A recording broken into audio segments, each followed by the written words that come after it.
Hello to anyone watching and welcome to my very first shiny hunting video.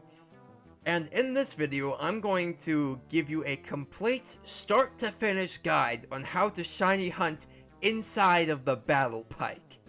So I'm going to start by answering the question, well, why would you want to shiny hunt in the Battle Pike? If you're familiar with Battle Pyramid hunting, you'll know that there's a lot more variety in there than what the Battle Pike offers. Well, I just think it's a funny place to hunt. That's really all there is to it. I've liked the Battle Pike since I was a kid, and since I found out that there was actually a way to shiny hunt in it, I wanted to document it for a lot more people to see. Now, I found out you could shiny hunt in the Battle Pike due to the efforts of an individual named Matarkrai, who's documented a series of glitch moves that you can teach to Pokemon using the Pomeg Glitch. To make potential setups for future use easier, I'm going to be teaching the glitch move via arbitrary code execution instead. My methods for using arbitrary code execution come from the documentation of a user named Merp, who's documented a way to more reliably and consistently execute arbitrary code. Last but not least, the code I'll be using to teach any Pokemon any move through arbitrary code execution, including glitch moves, was written by Sleipnir17. So in this guide, I used Merp's method of executing arbitrary code, I used Matarkrai's documentation of the glitch move, and I'm using the code to teach any move to a Pokemon from Sleipnir17's work, as well as using their documentation on how to execute the Pomeg Glitch and box corruption. I'll be including resources to all of their paste bins and channels where applicable in the description. They deserve all the credit, and they did all the hard work for what I'm about to show off here. I just wanted to document everything here into a YouTube video so that hopefully more people can do shiny hunting in the Battle Pike. Now with that, I'm going to get into the Pokemon you could potentially catch inside of the Battle Pike. How it works is that there are 3 Pokemon in the Battle Pike that can appear as wild encounters at a given time. The Viper and Milotic will always appear, each appearing 26% of the time. The third Pokemon you can encounter will appear at a 48% rate, and will change based on the number of rooms you've cleared in the Battle Pike. It starts off with Dusclops, then going to Electrode, then Breloom, and finally to Wobbuffet. Unfortunately, this third slot only changes each time you clear 280 rooms. Clearing one challenge of the Battle Pike is 14 rooms, meaning you need to clear 20 challenges for each wild Pokemon consecutively. For reference, getting the gold symbol in the Battle Pike only requires clearing 10 challenges, or 140 rooms. Yeah, I don't know what they were thinking with this, but, I mean, it's there. Now, some other notes about these Pokemon. Dusclops can't really do anything to normal types. Its only real threat to it is Toxic and Will-O-Wisp. But it does have mean looks, so do keep that in mind if you're hunting it. Electrode has a high propensity to explode due to it knowing both explosion and self-destruct. If you do happen to be hunting it, I recommend carrying a Quagsire on you, since it can have the ability Damp, and is also immune to its Thunder, meaning that its only real threat to a Quagsire would be its Toxic. Just make sure that your Quagsire or other Pokemon has the right ability of Damp. And finally, Wobbuffet of course has Shadow Tag, so make sure that your lead Pokemon is holding a Smoke Ball if you happen to be hunting it. With that, I'm going to go through a complete guide on how to get the glitch move necessary to shiny hunt in the Battle Pike, from the very beginning, to setting up the Pomeg Glitch, to setting up a corruption of your second box, to obtaining a reliable arbitrary code execution Pokemon, to using that arbitrary code execution Pokemon to teach a Pokemon the glitch move necessary. What I'm saying throughout this guide mostly applies only to English Emerald. There will be small differences in the codes, EVs, and other aspects of what I use depending on region. First, you'll want to go to Rustboro City. And there will be an in-game trade in this building here. Now this trainer is going to ask for a Rolts in return for a C-Dot named Dots. This is a very important C-Dot, so you'll want to take very good care of it. And yeah, just keep it in your box until it's ready. Then in Fortress City here, you're going to want to go up into this house here. And this kid here is going to trade a plus in exchange for a Volbeat of your own. Now, the Plusle here is going to need all of its moves deleted except for Growl, which you can do in Lily Cove City. And you're going to want dots and pluses for what comes next. Head to the battle frontier and go to the battle tower, because we're going to need to clone dots and pluses. If you're unfamiliar with how the cloning glitch works in the battle tower, it starts off by depositing the Pokemon you want to clone into a box.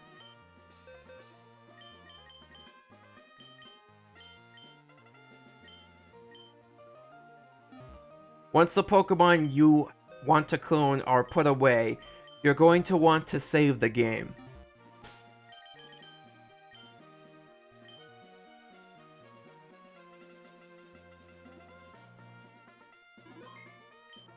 And then proceed to withdraw them.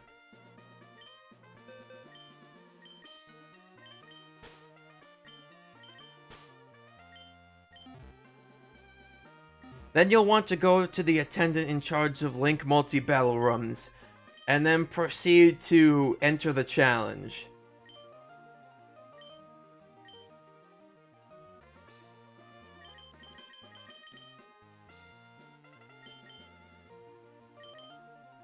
When it asks you to save your game, you'll notice a slight pause, and then immediately after the pause ends and it prompts you to save your game, you're going to want to reset. Make sure you reset the game after the pause, and not during it. That will cause data corruption. When you boot up the game again, you'll see you're still in front of the attendant, and you'll have the Pokemon in your party that you just withdrew from the box. And when you go to the box, you'll see they're also still there.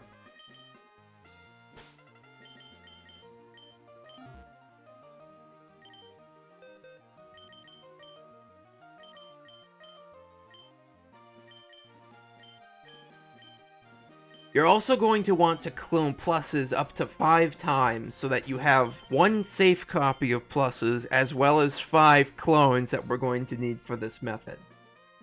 You're going to want to clone dots until you have at least 3 copies. The first one you're going to want to keep for safekeeping in case you need it another time.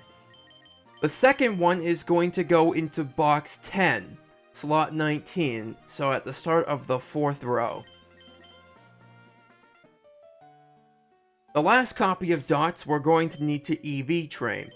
It's going to need 17 HP EVs and 6 attack EVs exactly. If dots is low level and doesn't have any attacking moves, you can just give it an EXP share and leave with a stronger Pokemon. HP EVs can be easily obtained at the Rusturf Tunnel since Whismur appear 100% of the time and give 1 HP EV each. If you want to speed up the process, which I highly recommend, you can also give it an HP up so that you only have to worry about knocking out 7 Whismur. You can get attack EVs from Wallapoochiana Route 101, who appear 40% of the time there. Poochiana give 1 attack EV each. If you want, you can also head to the first floor of Mount Pyre, which has Shuppet that appear 100% of the time and give 1 attack EV each. Once Dots has 17 HP EVs and 6 attack EVs, you're going to want to clone it again until you have 5 copies in your box. Make sure you keep track of which Dots are EV trained and which are not. Once you have 5 copies of Dots and pluses, you're going to want to arrange them in box 2.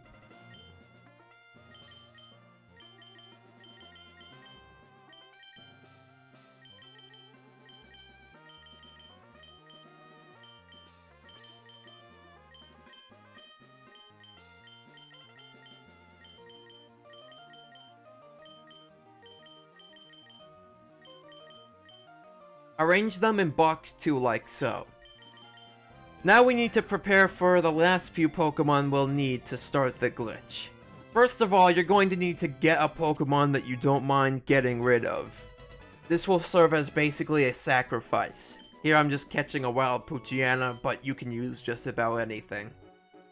Now we'll need a Pokemon to set up the Pomeg Glitch. The most convenient Pokemon for the Pomeg Glitch would probably be Banette, which you can easily find at Sky Pillar.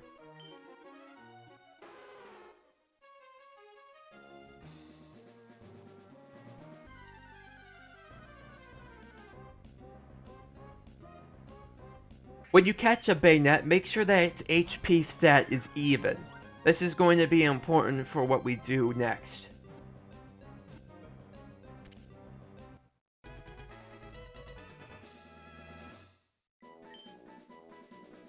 At the Lily Cove department store, buy a Fluffy Tail. And if you don't have an extra, make sure you also get an HP up from here. Now we can finally begin to execute the Pomeg Glitch. Your party should look like this. Banette in the first slot, a random fainted Pokemon in the second slot, and a random non-fainted Pokemon in the third slot. Now, give an HP up to the Banette. This will result in Banette having an odd-numbered HP stat.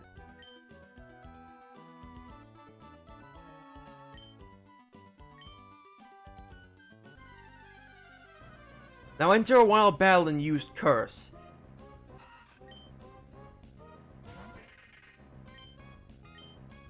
This will cut Banette's HP down to about half with an extra 1 HP remaining.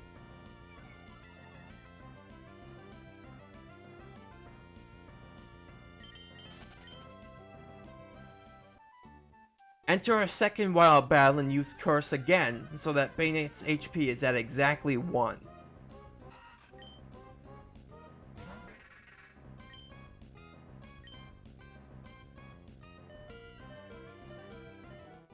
With Banette's HP at 1, you can now save the game. You'll likely need to reset from here several times. Now we can begin the process of executing the Pomeg Glitch. Enter a wild battle and then switch to the Pokemon in the third slot.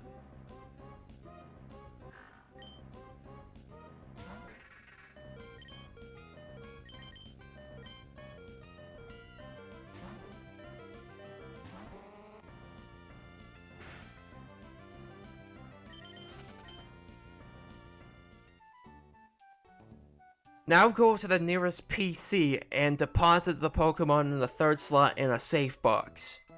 The only things that should be in box 1 or box 2 are the dots and pluses clones in box 2.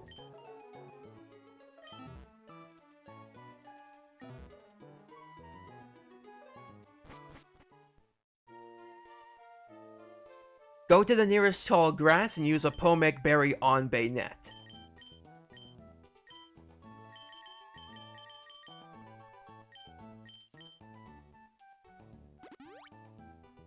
Banette's HP should now be 0. Enter a wild battle. You should send out a question mark. Now go to the Pokemon menu and view Banette's summary.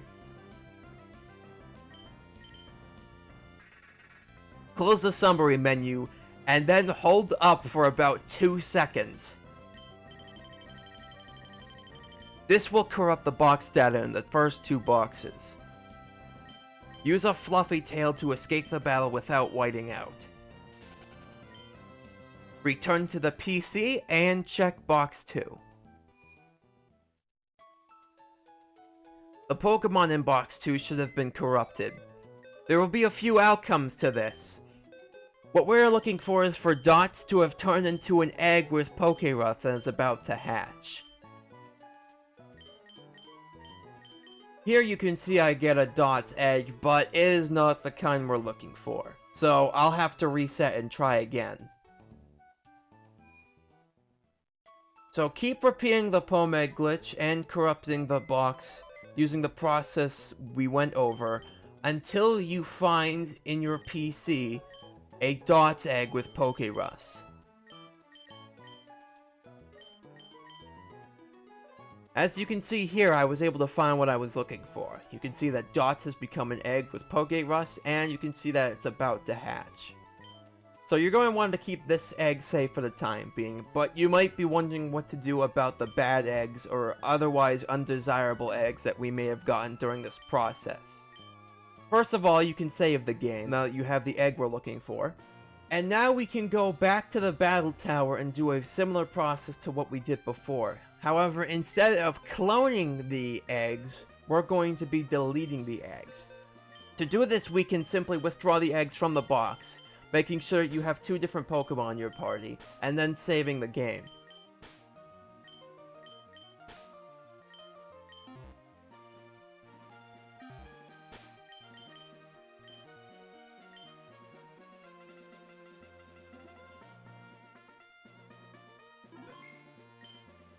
After saving the game, you can then deposit the bad eggs into any box, making sure to keep the egg that we want safe. And then speak to the attendant for the Link multi-battle rooms again.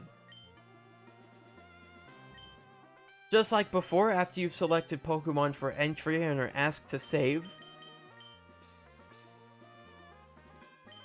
you'll see the pause. And then after the game asks you to save, you reset the game. Or you do a power cycle, whatever you prefer. Now you'll see we're in front of the attendant again, but our party is missing the bad eggs. Then we can check the box and you can see that all the eggs we deposited are gone from there too.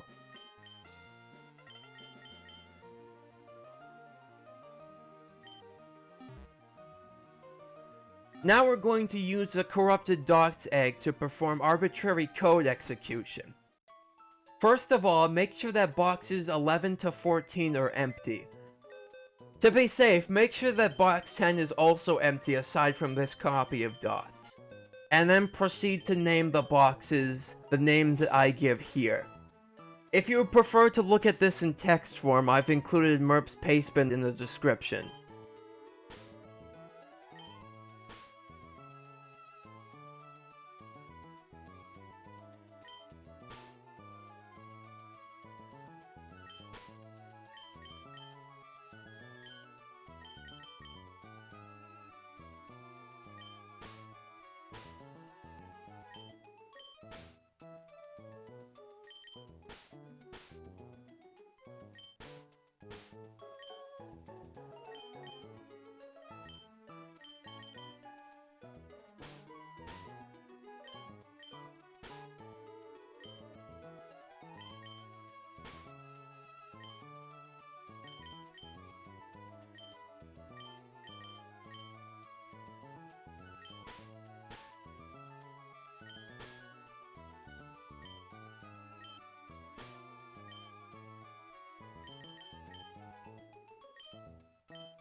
Box 14 can be left unnamed for now.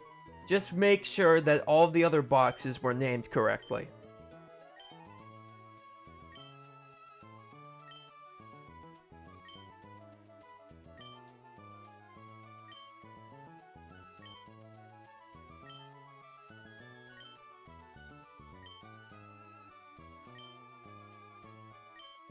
If you haven't already, take the Dots egg out of the PC and into the front of your party and save the game.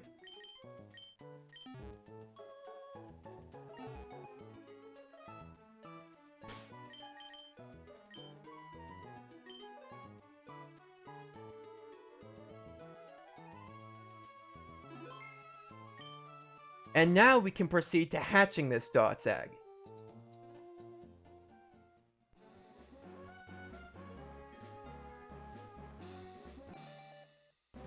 The Dots egg should hatch into a question mark, and the game will briefly pause. The code should execute, and we should end up outside the last Pokemon Center. Go right back into the Pokemon Center, and go to the deposit mode on the PC. You can now release this question mark that we just hatched. This is the best way to get rid of this question mark. Now check box 10 to see if the dots in that box has transformed into a question mark. If dots is transformed into a question mark, we can then move on to the next step. Don't save yet. Take out the sacrifice Pokemon and go to the name raider in Slateport City.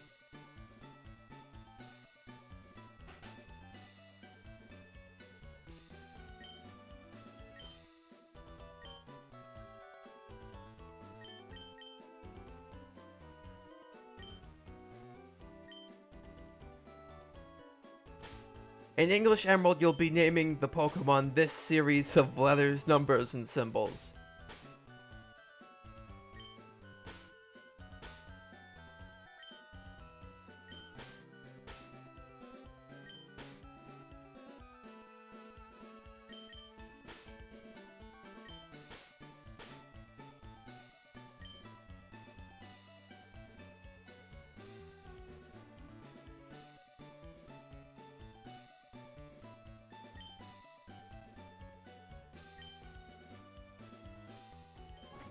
Place the nickname Sacrificial Pokemon in box 10 slot 20, right next to the question mark. With this we can move on to the next step of the arbitrary code execution, but don't save yet. Now you'll need to rename all of the boxes again. Again, if you would prefer to see this in text form, Merp's Pastebin guide is in the description.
Keep the names of boxes 11 to 14 the same, and make sure that you've entered the names correctly for all the other boxes.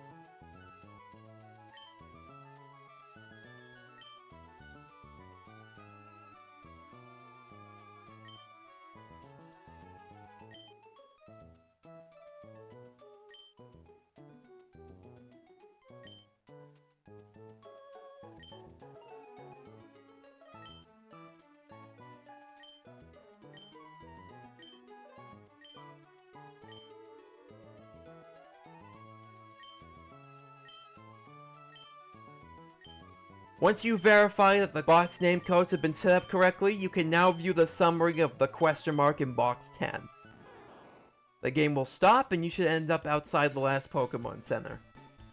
Go back to the PC and check box 10, and you'll see that the sacrificial Pokemon has turned into a bad egg. This bad egg is actually quite important, so you're going to want to leave it in box 13. What we've done as a result of this is create a glitch Pokemon for arbitrary code execution. As long as the bad egg we created stays in box 13, we can execute arbitrary code at any time by viewing the summary of the question mark Pokemon we created. Now we're pretty safe to save the game at this point, but just in case, I'm going to proceed without saving for this next part. You can take out the question mark we created and put it in our party, just be careful not to view the summary. Now we can move on to teaching the glitch move necessary to shiny hunt in a Battle Pike. The code we're going to be using will affect the Pokemon in the second slot of our party, so make sure the Pokemon you want to teach this glitch move to is there. For our purposes, this move is going to be placed in the fourth slot of our party, where it's the most stable. You're going to want to start by flying to Mauville City.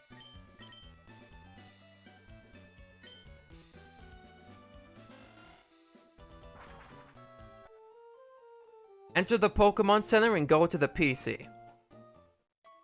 We're going to be naming the boxes again. This time we'll be using all of them. Once again, this code applies only to English Emerald, and it only applies to real hardware. If you want to see how to do this in other languages, you can check the description for Sleipnir17's Pastebin guide on how to do this. I'll also include the ID for the move we'll be using in the description so that you'll know what values to plug into the codes. The hexadecimal value for this glitch move I was able to find through Metarkrei's documentation, without which I wouldn't have figured any of this out, so I'll include the pastebin to that in the description. It includes the values of many useful glitch moves in multiple languages, including the glitch moves I used here.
Make sure that you've entered the code correctly one last time before we execute the code.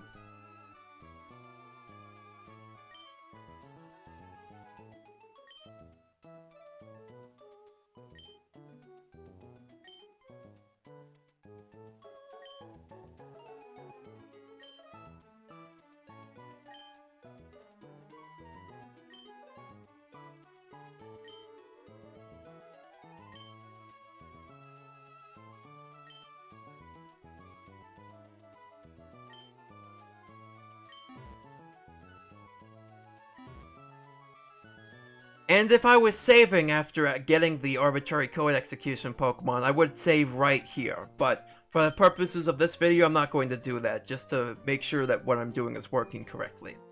You should re-enter the Pokemon Center and view the summary of the question mark Pokemon in the party. You should see the Pokédex diploma pop up, which we can promptly close. Now, without leaving the Pokemon Center, we're going to have to enter a second set of codes into the boxes.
Boxes 8 and beyond will remain the same for the purposes of this code.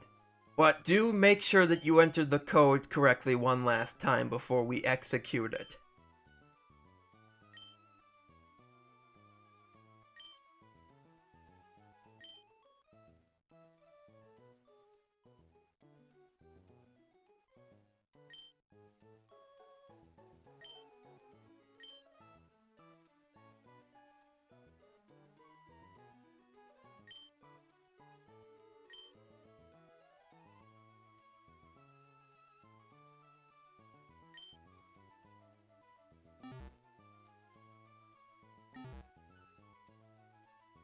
Now view the summary of the arbitrary code execution Pokemon again, and the Pokédex diploma should pop up again. Go to the top left and talk to the man up there. His appearance doesn't matter. And what should happen is nothing. Go to your summary and make sure that the move is there. In non-English versions, this might crash the game, but in English Emerald here, you can see that the glitch move doesn't crash the game, so viewing the summary is safe. If nothing happens, and you're worried about the game crashing, just make sure no other data was corrupted, and you should be safe to save the game. If you get a result other than nothing, then the code did not work properly, and you should reset. At best, nothing will happen, and at worst, everything will be corrupted, so you should definitely reset. For safekeeping, I'll put the arbitrary code execution Pokemon back in the box, as we're done with it. As a matter of fact, unless you want to execute any other codes with box names, you're done! We can now hunt for Pokemon in the Battle Pike. To do this, I would start by, if you are doing the level 50 division of the Battle Pike, cloning any Pokemon that you'll be using during your challenge. This will make sense in just a bit as I get into more of the side effects of this glitch move.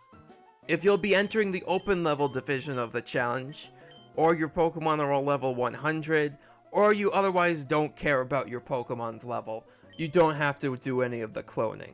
Now enter the challenge with the Pokemon with the glitch move leading at the front. If your Pokemon's a bit on the slower side, then I recommend having it hold a Smoke Ball.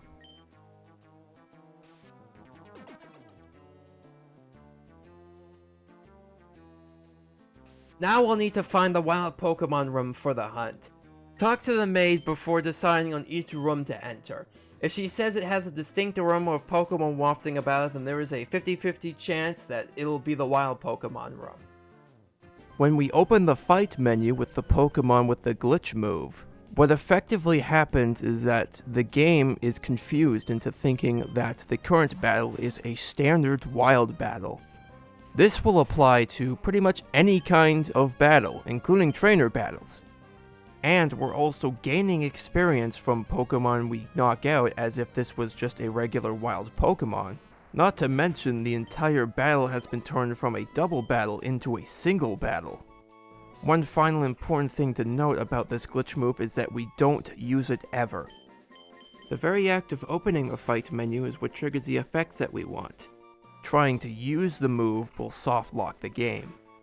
I have two glitch moves on my Ninjask, but the first one is only a move I use to get to the wild Pokemon area faster. The one that's being used to activate this glitch is in the 4th slot. Metarkrai's Pace Spin in the description will have that move if you feel like teaching it to your Pokemon as well. However, because the Pokemon generated are used using the opponent's trainer ID, trying to catch them will result in a bad checksum and thus a bad egg when the Pokemon is caught. However, one place where the player's ID is used for the Pokemon generated is, of course, the wild Pokemon you find in the battle facilities. And back to 10 months ago when I first recorded this stuff. I'm really sorry for the quality to improve, only for it to dip back into the quality it was before, but I doubt I'll do a much better job if I record this whole thing a second time. If you find the room, then there is one more thing that we need to do.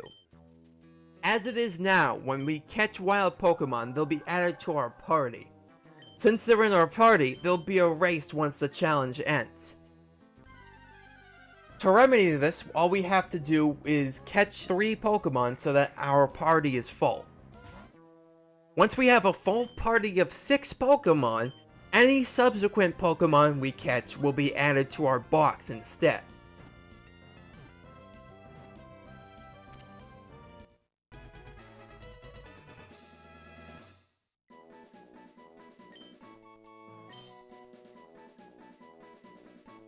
And just to make it more distinctive in the box, I'll name it Pike. You can see Pike was transferred to Lanette's PC. And when we check the box, we can see that it's there after the challenge. So yeah, that is how you hunt shiny Pokemon in the Battle Pike.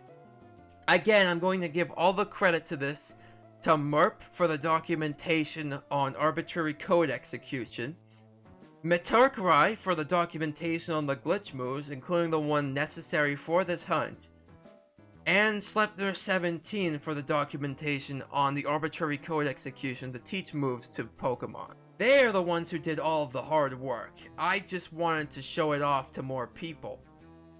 This was like the first battle facility I went to as a kid, and I always kind of just found it really fun, from the aesthetic to just the nature of the rooms and the effects. It was all very unique compared to the other facilities, and while I definitely understand why it didn't make a return in Gen 4, I think it has a certain charm. And with that, I'm going to leave you with the very first shiny hunt that I've ever recorded, which I did in the Battle Pike using this method. I hope this guide was some help to you, and yeah, I hope you enjoy the hunt.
Oh! Oh!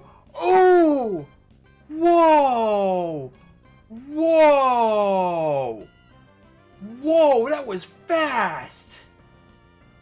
For my first serious hunt? Oh my god! Oh my god, that was so quick! Okay, I'm gonna record this real quick. Oh, wow. Okay. So yeah, I'm doing this on a Game Boy player via Game Boy interface. So, holy cow, that was so fast! I can't get over that! This is my first session. I haven't stopped hunting this since I started. Okay. Okay, I gotta breathe. I gotta breathe. Oh, 1,146 encounters. I had a feeling, but you know, you always have that feeling. Okay, okay. Okay, deep breaths. I just gotta calmly proceed with everything I prepared for. So, okay. I'm pretty sure that this Dusclops doesn't have any moves that can, ruin itself as a hunt, so I'm going to execute the glitch move. And I'm pretty sure the only move it has is Shadow Punch, so I'm pretty sure I'm free to switch into my Smeargle here. Yep, mean look. Okay. So I'm gonna use Foresight. So now I can weaken it. Yep, it can only burn me. I've got a Lumberry. I brought that just in case I was hit by any status conditions, but I think I'm fine. I'm a little nervous, so I'm not going to try weakening it yet. I'm pretty sure it can't do anything to take itself out. So I decided that if I was going to run into a Dusclops, I would try to catch it in a timer ball. So that's what I'm going to do. That actually works really well. Yeah, okay. Why don't I save the rest of what I have to save for after I catch this thing? Darn. Going to wake up. Another will-o-wisp. Okay. You know what? I gotta take this risk. Let's super fang it.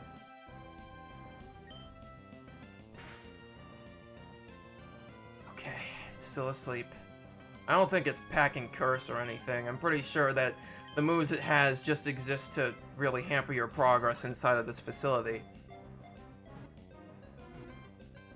3. I caught it! Dusclops was caught! Oh, I'm not gonna nickname it right now. Dusclops was transferred to Lanettes Proceed. That box with a silly name for arbitrary code execution. Oh, oops. I'm trying to get out of here, dang it! I'm pretty sure you can quit if you go to the entrance of this room. Path is blocked and there's no turning back. I didn't actually know that. Okay. To the front.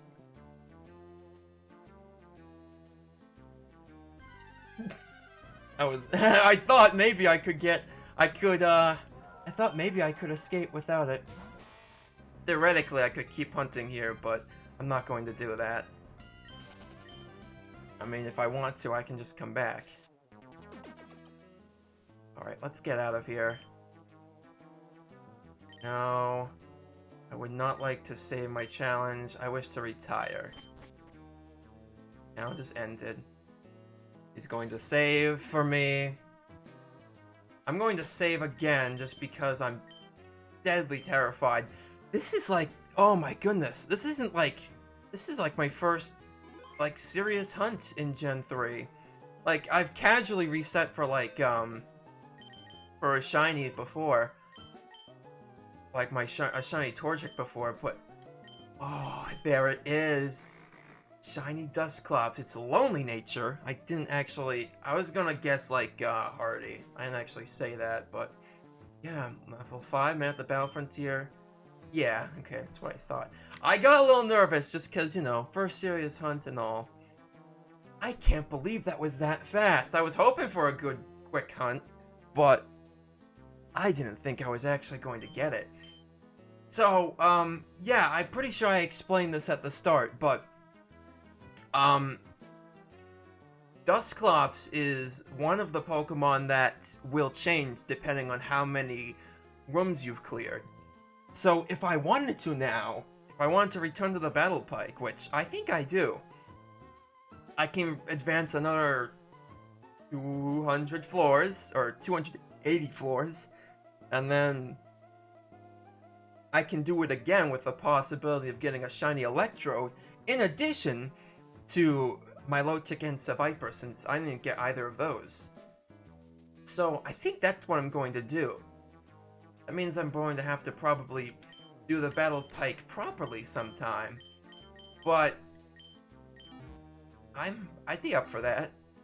I've always wanted to do the battle facilities proper here in the Battle Frontier, so I'm completely fine with doing that. Alright.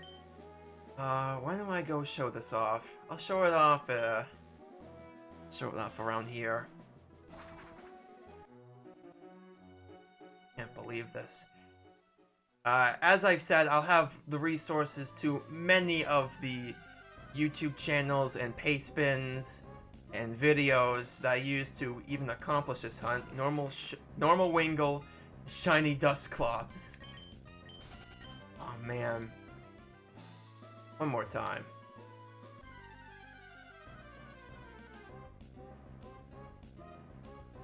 Normal Gloom.